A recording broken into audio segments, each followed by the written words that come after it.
ဒီနေ့ကျွန်တော်ရဲ့၄ရက်ဆော့တရနာ program ရဲ့နောက်ဆုံးနေ့လေးရောက်ပြီပေါ့နော်ဒီနေ့ကကျွန်တော်စတုတ်ထားမြောက်ရက်၄ရက်မြောက်နေ့ဖြစ်ပါတယ်အခုကအချိန်က6နာရီထိုးပြီပေါ့နော်6နာရီထိုးပြီဆိုတော့ဒီနေ့ကနည်းနည်းနောက်ကျတဲ့အတွက်ကြောင့်မလို့အခုပဲစားလိုက်တော့မှာပေါ့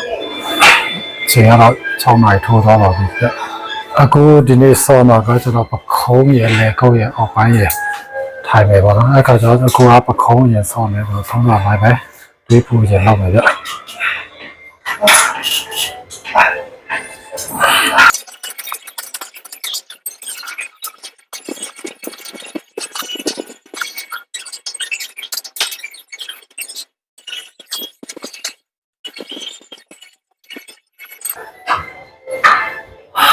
ဒီ၄ရက်မြောက်နေ့ကအလေးအပေါ်နဲ့ပဲစော်ရမယ်ရက်ဖြစ်ပါတယ်အဲ့ဒါကြောင့်ကျွန်တော်ကဒီကောင်ကိုအလေးအပေါ်ပဲထည့်ထားပါတယ်ဗျအရင်ဆုံးပခုံးရဲ့အနောက်ချမ်းကိုအရင်ဆွဲမယ်အနောက်ချမ်းကိုဒီနေ့က2မျိုးစော်မယ်ပြီးရင်ပခုံးရဲ့ဘေးသားကိုဆွဲမယ်ဆွဲပြီးဆိုမှပခုံးရဲ့အရှိချမ်းကိုဆွဲမယ်အရှိချမ်းလည်းကျွန်တော်2မျိုးပဲဆွဲမယ်ဘေးချမ်းလည်း2မျိုးပဲဆွဲမယ်ပခုံးရဲ့အနောက်ချမ်းကိုတော့ဒီနေ့ကကျွန်တော်2မျိုးဆွဲမယ်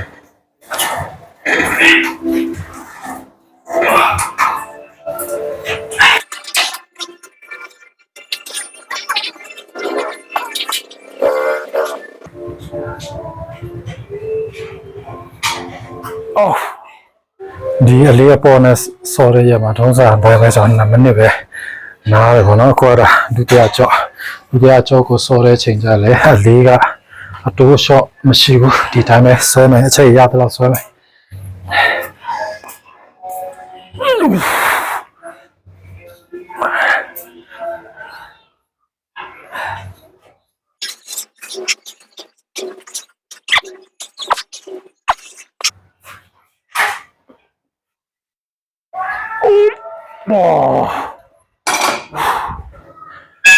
အခုနားစီ2မိနစ်ပြည့်ပြီဆိုတော့တတိယအကြောကိုဆက်ဆွဲမယ်တတိယအကြောလဲကျွန်တော်အလေးအတိုးရှော့မလုပ်ထားဘူးဒီအလေးပဲ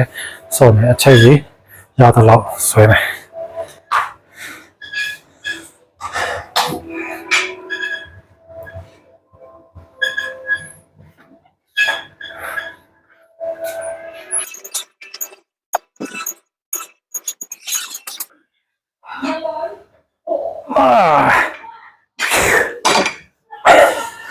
အခုဒီကောင်လဲ3ကြောပြည့်သွားပြီဆိုတော့ဒုတိယကစားနည်းကိုဆက်ဆွဲမယ်အခုဒုတိယကစားနည်းရဲ့ပထမအကြောကိုကျွန်တော်ဆက်ဆွဲမယ်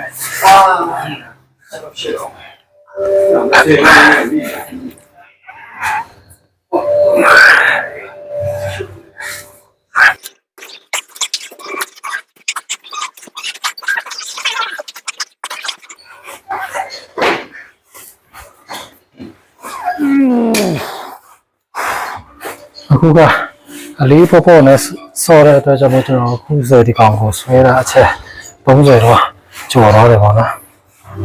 အခုဒီကစားနည်းမှာဆိုအဓိကအဖြစ်သူ့ရဲ့ထီရောက်မှုကဒီအနောက်ပခုံးရဲ့အနောက်ချမ်းရောဒီမှာလေကုန်းနည်းနည်းပါရဲ့ပြီးရင်ဒီကျွန်တော်တို့ဒီဝင်လာလဲထီစီတယ်ပေါ့နော်ဒီကအခုကထုံးစံနာပဲကျွန်တော်2မိနစ်ပဲနားတယ်ပေါ့နော်ဆိုတော့ကျွန်တော်ကဒီနေ့ကကစားနည်း4မျိုးလောက်ဆော့ချင်တဲ့အတွက်ကြောင့်မလို့ကျွန်တော်နားချိန်ကို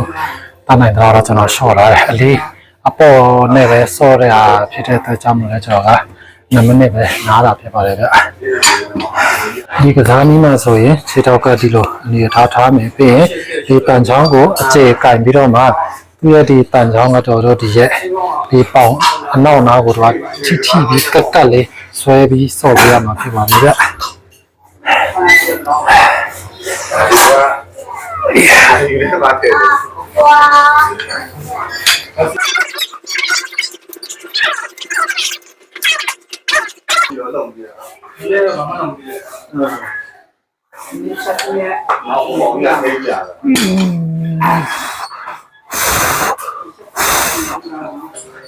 ဒီဒုတိယကြောမှာလည်းပဲကျွန်တော်အချက်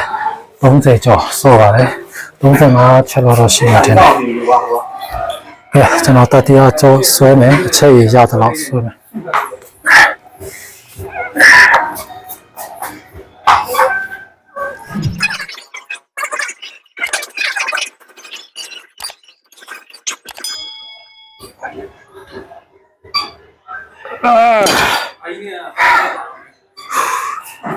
အခုဆိုရင်ကျွန်တော်ဒုတိယကစားနည်းရဲ့တတိယကြော်လဲပြီးတော့ပြီပေါ့နော်ကျွန်တော်အခုပခုံးသားကိုဘေးသားဆွဲမယ်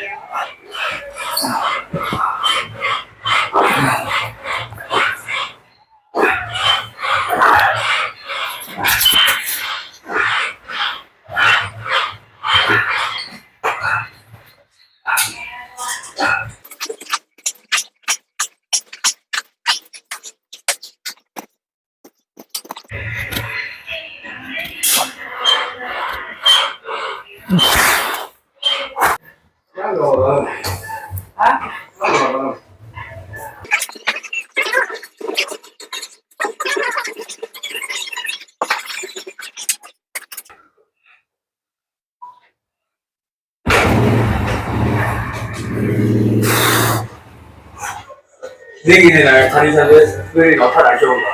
ဒီနေ့ပြီးတော့များများ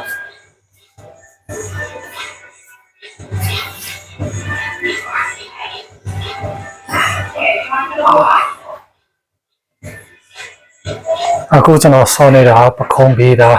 စောနေတာပေါ့နော်သူကအလေးအပေါ်နဲ့ပဲစောတာဖြစ်တဲ့အတွက်ကြောင့်မလို့ကျွန်တော်အခုဆိုရင်တစ်ဖက်ကိုအချက်30စီစောပါတယ်ဗျ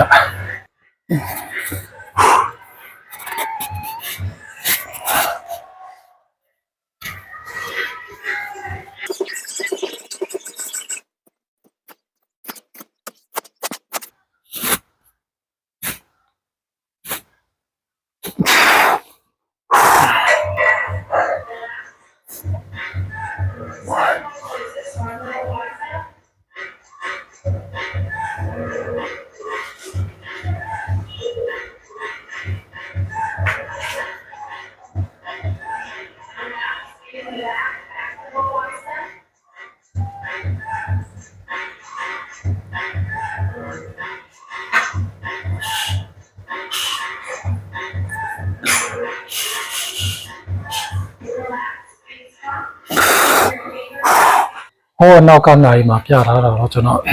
အခုစောနေတာဆိုရင်နိုင်ဝက်ပြည့်သွားပြီပေါ့နော်ဒါပေမဲ့အခုကဒီတတိယကစားနည်းမှာဆိုကျွန်တော်ဒါအခုနောက်ဆုံးတကြောဆော့မယ်ဒီနောက်ဆုံးတကြောဆော့ပြီးရင်ကစားနည်းတော့တစ်မျိုးပြောင်းမယ်အဲကောင်ကိုကျွန်တော်ကအရှိချမ်းကိုစော့မယ်အရှိချမ်းကိုလည်းကျွန်တော်ကအချက်ရသလောက်နဲ့3ကြောဆော့မယ်ဗျ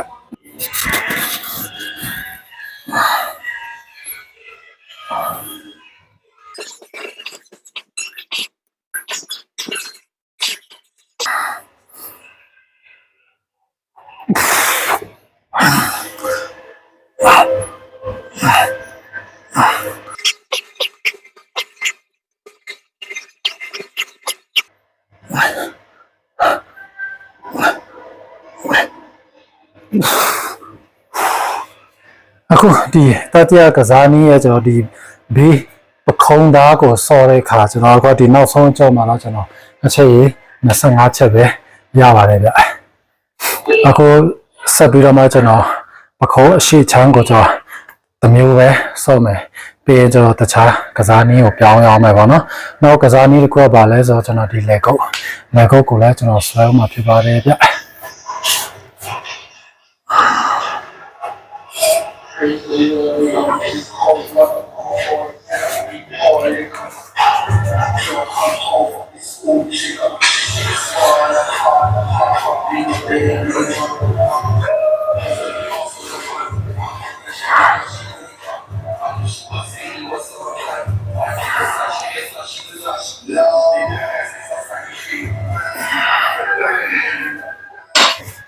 ကျွန်တော်အခုစော့ပြနေတဲ့ကစားနည်းတွေကိုတတိထားမိလားတော့မသိဘူးကျွန်တော်ဒီဟိုအရင်နေ့က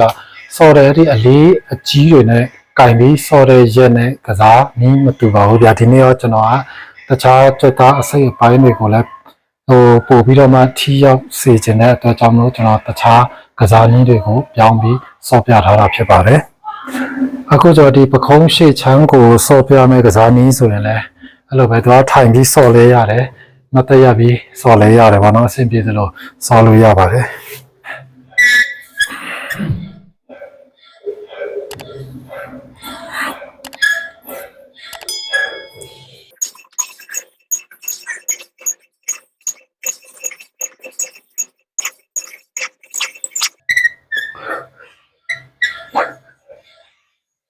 အခုနဆော့ခဲ့တဲ့ပထမအကျော်မှာဆိုလဲကျွန်တော်အလီအပေါ်နဲ့ပဲဆော့တဲ့အတွက်ကြောင့်ကျွန်တော်အချက်ရည်ဒီကောင်တော့ကျွန်တော်အချက်ရည်25ချက်အထိဆော့ပါတယ်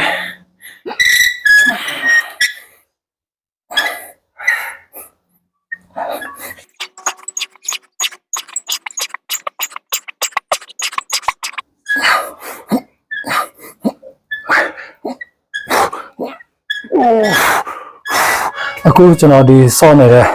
program မှာဆိုရင်ဘယ်အကြော့ပဲဆက်ဆော့ကျွန်တော်တို့ကဘယ်ဟာကိုပဲဆက်ဆော့အကုန်သုံးပြီးတော့မှကျွန်တော်တို့အကုန်ဆော့ပေးရမှာဖြစ်ပါတယ်အခုဆိုရင်ကျွန်တော်နားချိန်2မိနစ်ပြည့်သွားပြီဖြစ်တဲ့အတွက်ကျွန်တော်ဒီမှာနောက်ဆုံးတကြော့ဆွဲဖို့ကြာပါသေးတယ်အကောင်နောက်ဆုံးတကြော့ကိုကျွန်တော်ဆွဲပြီးရင်လေကုတ်ကိုဆက်ပြီးဆွဲမှာဖြစ်ပါတယ်ဗျာအခုဆိုရင်ကျွန်တော်ဒီကောင်ပခုံးကိုဆွဲလိုက်တာဆိုမိနစ်30ကျော်သွားပါတယ်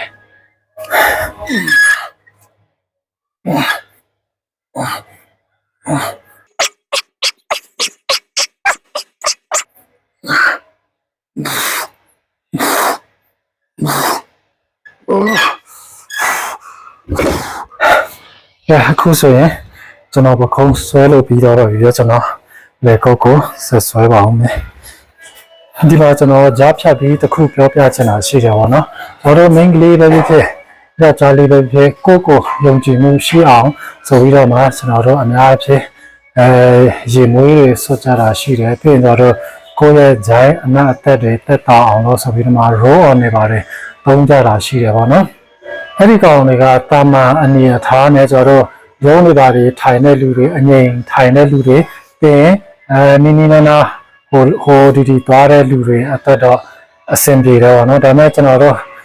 ဒီလိုအားကစားတွေလုပ်တဲ့ချွေးထွက်တဲ့အလုပ်တွေလုပ်နေရတဲ့သူတွေအတွက်ခါကျတော့အဲ့ဒီလိုရေမွေးတို့ဒီဂျိုင်းလိမ့်တဲ့အစီတွေ roll on တွေရတော့ chemical ဖြစ်တဲ့အတွက်ကြောင့်မလို့ကျွန်တော်တို့ရဲ့ခန္ဓာကိုယ်မှာထွက်တဲ့ချွေးတွေနဲ့သူကအဲ့ဒီ chemical တွေနဲ့ပေါင်းစပ်တဲ့အခါကျရင်သူကတစ်ခါတလေကျရင်မထင်မှတ်မဲ့ဆိုးဝါးတဲ့အနက်အသက်တွေကိုလည်းဖြစ်ပေါ်စေတတ်တယ်ပေါ့နော်အဲ့ဒါကိုတော့တတိထားဖို့ကျွန်တော်ပြောပြချင်ပါတယ်ဗျအခုကျွန်တော်လေကုတ်ကိုဆက်ပြီးတော့မှဆွဲမှာဖြစ်ပါတယ်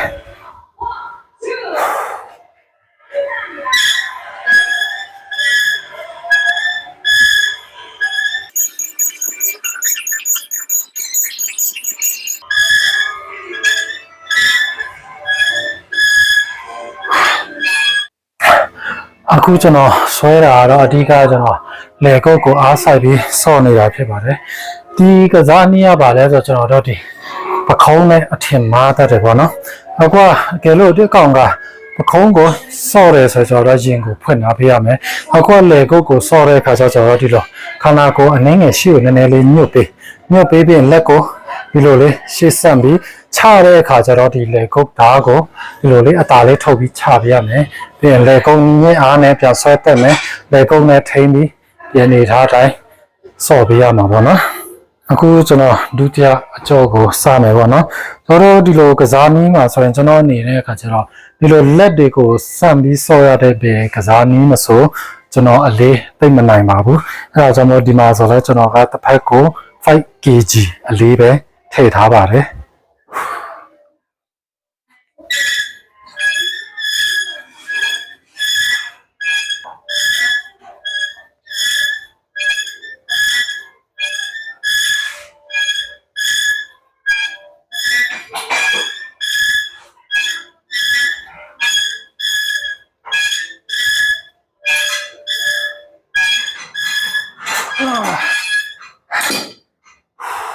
မြင်တဲ့အတိုင်းပါပဲဆိုတော့ဒီ 5kg နဲ့ဆော့တဲ့လေးတော့မှကျွန်တော်အတွက်ဆိုတော့ချက်ရည်10ချက်ကြော်ပဲရတယ်ပေါ့နော်10ချက်ကြော်15ချက်နီးပါးပဲရပါတယ်အခုနားကြိတ်လဲ2မိနစ်ပြည့်ပြီဆိုတော့ကျွန်တော်ဂုတ်သားကိုဒီပထမကစားနည်းရဲ့နောက်ဆုံးအကြော့တတိယအကြော့ကိုကျွန်တော်ဆက်ပြီးတော့မှဆွဲအောင်မယ်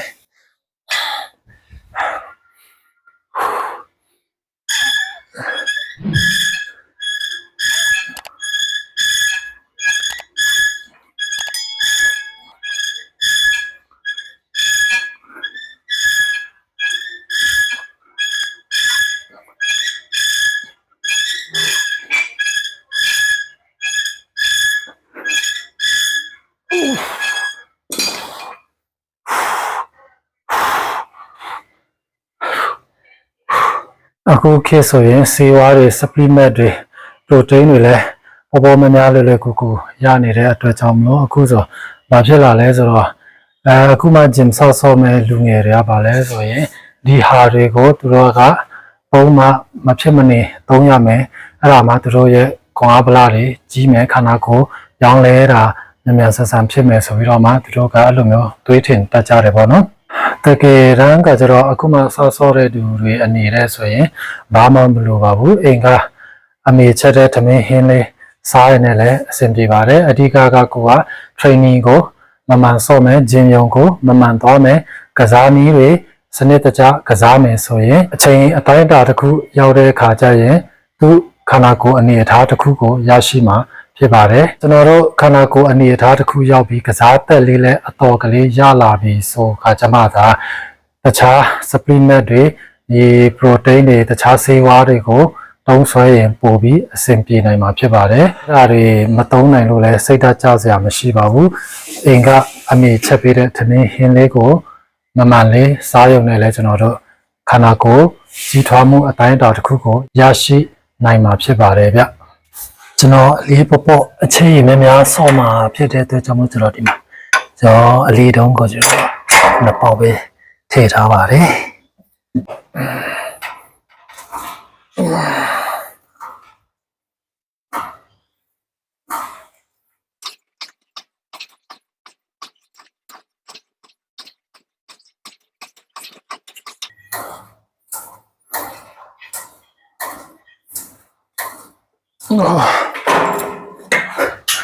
ဒီကစားနည်းမှာဆိုရင်သူက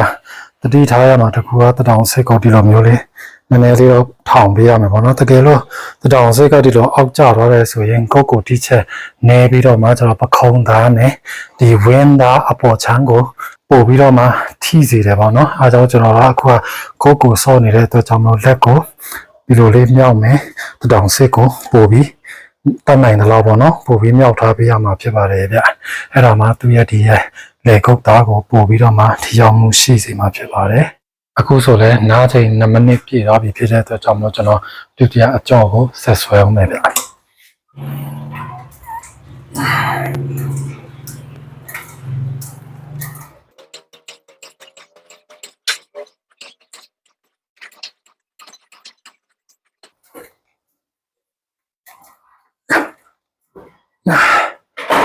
အခုကျွန်တော်တတိယအကြော့ကိုဆက်ပြီးဆွဲမယ်ပေါ့နော်ဒီတတိယကြော့ပြီးရတယ်ကျွန်တော်ကစားနည်းနောက်တစ်မျိုးကိုပြောင်းမှာဖြစ်ပါတယ်ဗျ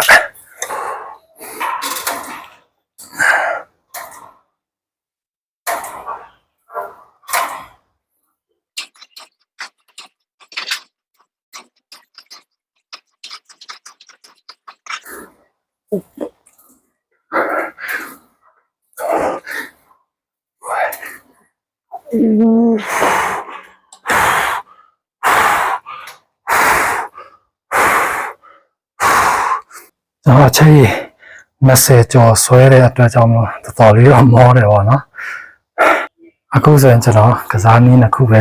ဆွဲရသေးတယ်လေကောကနည်းနည်းတော့ထွက်နေပြီပါနော်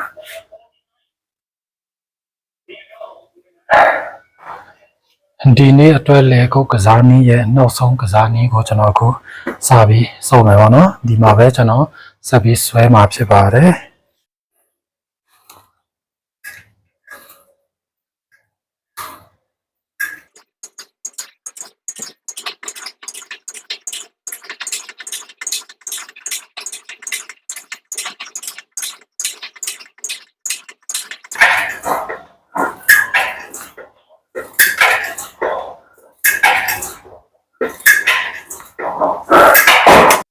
ကျွန်တော်ခုနဆော့လိုက်တာက6နာရီပေါ့နော်အခုဆိုရင်9နာရီ10မိနစ်ရှိသွားပြီပခုံးနဲ့လေကုတ်တော့ပြီးသွားပြီကျွတ်သားအစိတ်အပိုင်းနှစ်ခုကပြီးသွားပြီဆိုတော့ကျွန်တော်အခုကအောက်ပိုင်းထိုင်တော့မယ်ပေါ့နော်အောက်ပိုင်းထိုင်တဲ့အခါကျရင်ကျွန်တော်ကခြေသလုံးအရင်ဆော့မယ်ဗျအခုကျွန်တော်အောက်ပိုင်းစပြီးဆော့တော့မယ်ပေါ့နော်ဒီအောက်ပိုင်းမှာဒီနေ့တော့ကျွန်တော်ကဒီခြေသလုံးကို၄ကြောဆော့မယ်နှမျိုးဆော့မယ်ခြေသလုံးကဟိုတနေ့ကကျွန်တော်ကဘယ်လိုဆော့ထားလဲဆိုဒီလိုခြေနှစ်ဖက်ကိုဒီလိုဇုံထားပြီးတော့မှဆော့ထားတယ်ပေါ့နော်အဲ့ကောင်ကကျတော့ခြေသလုံးတစ်ခုလုံးကိုထိစေတယ်ဒီနေ့ကကျတော့ဘယ်လိုဆော့မလဲဆိုရင် ခြေသလုံးရဲ့အတွင်းဖက်ကိုလည်းဆော့မယ်အပြင်ဖက်ကိုဆော့မယ်အဲ့တော့ဘယ်လိုဆော့မလဲဆိုရင်ကြွက်သားဒီအတွင်းဖက်ကိုနှစ်ကြောဆော့မယ်ပြီးရင်ခြေသလုံးအပြင်ဖက်ကိုလည်းနှစ်ကြောဆော့မယ်အဲ့တော့နှမျိုးကိုစုစုပေါင်း၄ကြောပဲဆော့မယ်ပေါ့နော်ဒီနေ့ကအလေးအပေါ်နဲ့ပဲဆော့ရရက်ဆိုတော့လေအလေးကနည်းနည်းပဲထည့်မယ်ပြီးရင်အချက်ရည်ကတော့ရသလောက်ဆွဲမယ်ဒီအနေထားနဲ့ဆိုသူကဒီကောင်ဆော့တဲ့ခါကျရင်ခြေသလုံးဒါအတွင်းသားနော်ခြေသလုံးအတွင်းသားကိုထိရောက်မှုရှိစေတယ်ပေါ့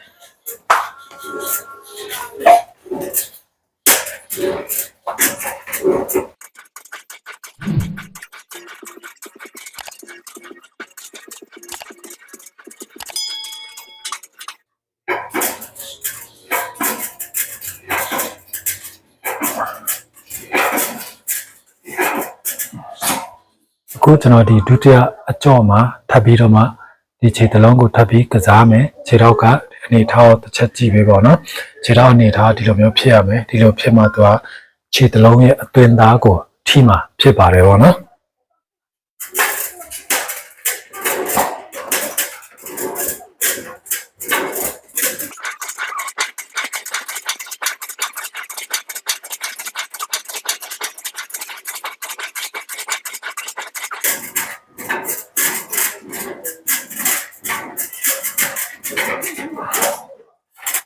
ဒီခြေသလုံးတတိယအကြောမှာကကျွန်တော်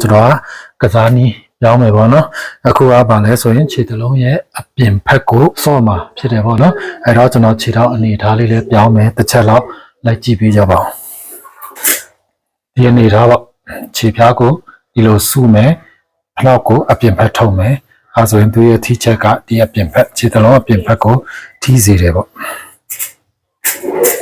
ရသလောက်ဆွဲမယ်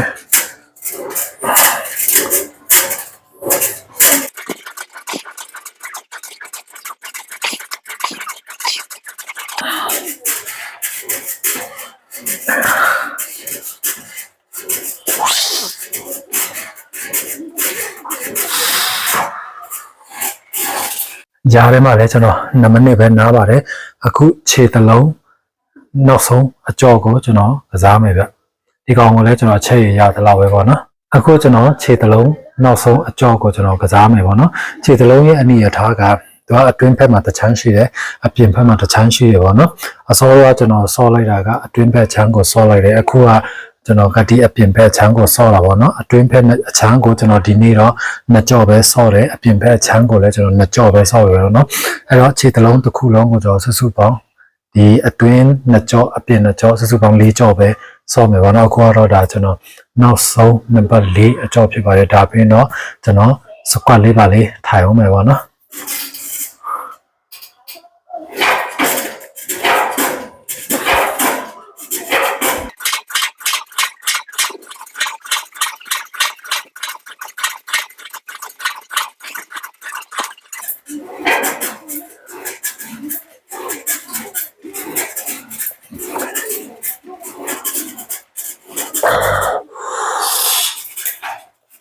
အခုခြေသလုံးပြီးတော့ပြီဆိုရင်တော့ကျွန်တော်ကအခုပေါင်ကိုဆက်ပြီးတော့မှဆော့မယ်ပေါင်ကကျွန်တော်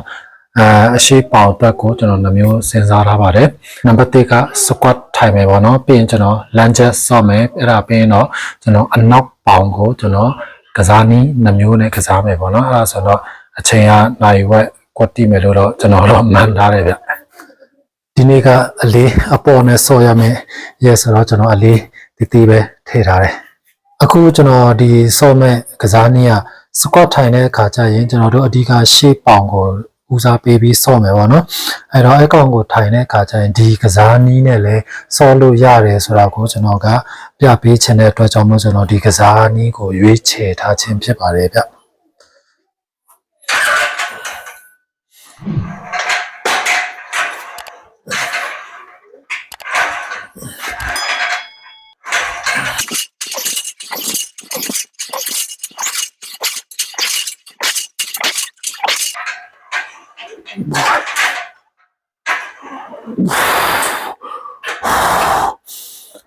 အခုဒီကောင်စော်ပြီးရင်ကျွန်တော်2မိနစ်ပဲနားမယ်ပေါ့နော်အချိန်ရသိမ့်မရလို့လေအခု ကျွန်တော်နားတာ2မိနစ်လဲပြည့်သွားပြီဆိုတော့ဒုတိယအကြောကိုဆက်ပြီးဆွဲအောင်မယ်ဒီကောင်ကကျွန်တော်3ကြောဆော့မယ်ဒါပြီးရင်ကျွန်တော် lunges ကိုလည်းကျွန်တော်က3ကြောလောက်ဆော့မယ်ပေါ့နော်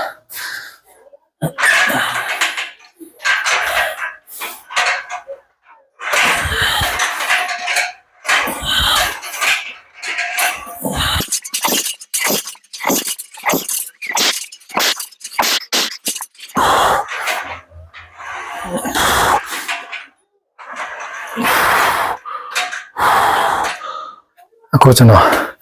တတိယကြောကိုဆက်ပြီးဆွဲမယ်ဒါပြီးတော့နောက်တစ်မျိုးပြောင်းတော့မယ်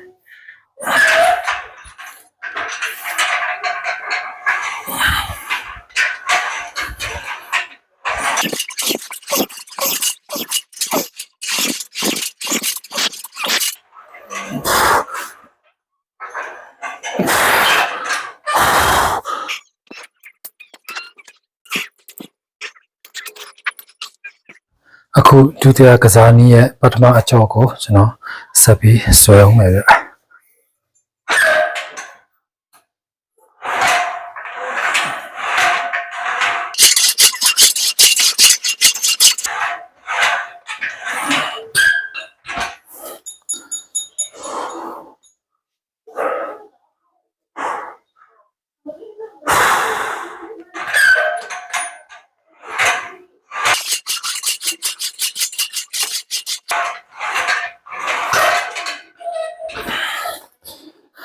အခု2မိနစ်နားပြီဆိုတော့ကျွန်တော်ဒုတိယကြောကိုဆက်ဆွဲလာအောင်မယ်အချက်ကြီးကတော့ရသလောက်ပဲအလေးကတော့မပြောင်းတော့ဘူးထုံးစံနိုင်ပဲပေါ့နော်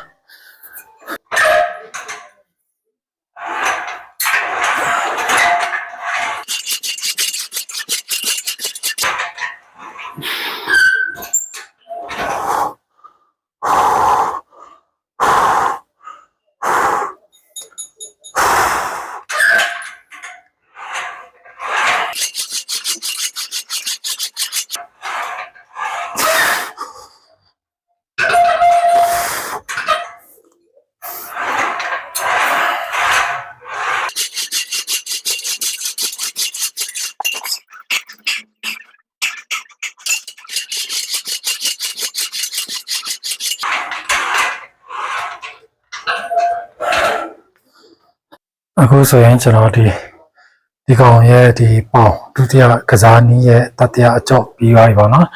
ဒါပြီးတော့ပြီအဲဒီကကျွန်တော်ကအခုကဒီအနောက်ပေါင်ကိုဆက်ပြီးဆော့မယ်ပေါ့နော်ခုနကဒီအောက်ပိုင်းထိုင်တဲ့အချိန်ကျွန်တော်ကစားဆော့လိုက်တာ9နာရီ10မိနစ်မှာပေါ့နော်အခုဆိုရင်အချိန်ကနည်းနည်းပဲကြာတော့တယ်နိုင်ပဲပြည့်ဖို့ဒါပေမဲ့အခုကျွန်တော်ကအနောက်ပေါင်ကိုကျွန်တော်ဆက်ပြီးဆွဲအောင်မယ်ပေါ့နော်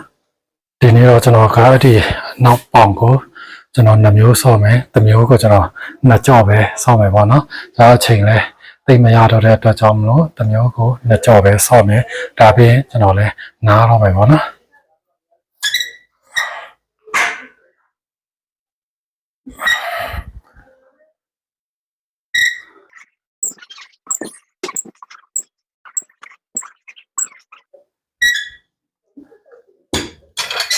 အခုဒီဒုတိယကြော့လဲကျွန်တော်က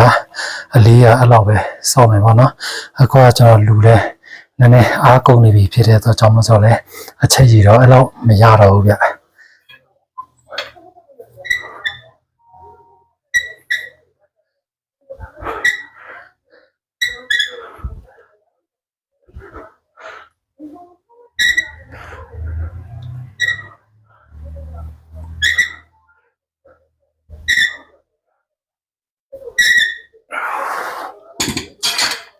အခုဆိုရင်ကျွန်တော်ကစားနည်း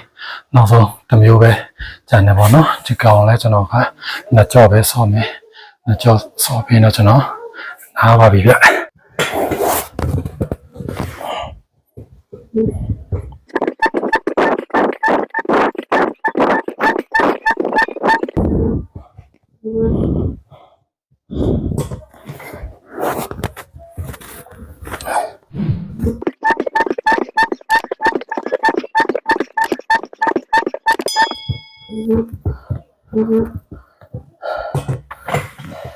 ဒီနေ့တော့ကျွန်တော်ရဲ့4ရက်မြောက်ဖြစ်တဲ့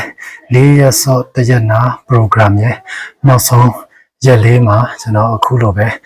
စော့ပြပေးခဲ့တယ်ပေါ့နော်နောက်လာမယ့်ဗီဒီယိုကတော့ကျွန်တော်ကအစီချအဝိတ်ချပြီးတော့မှခန္ဓာကိုယ်ကျစ်လက်တွေရခြင်းနဲ့လူတွေအတွက်ကျွန်တော် weight loss fat loss ကိုအဲ့ဒီအတွက်ကျွန်တော် program တစ်ခုလေးကိုကျွန်တော်စီစဉ်ထားတယ်ပေါ့နော်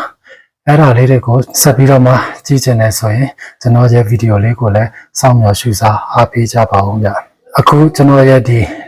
4ရက်စော့တရက်နာ program မှာကျွန်တော်စောပြတဲ့ဟာလေးတွေကျွန်တော်ပြောပြတဲ့ဟာလေးတွေကိုလည်းအားလုံးပဲကျင့်နဲ့နှစ်သက်ကြလိမ့်မယ်လို့ကျွန်တော်မျှော်လင့်ပါတယ်အခုတော့ကျွန်တော်ရဲ့ဗီဒီယိုလေးကိုဒီမှာပဲအဆုံးသတ်လိုက်ပါရစေနောက်ဗီဒီယိုမှာပဲဆက်ပြီးဆုံကြတာပေါ့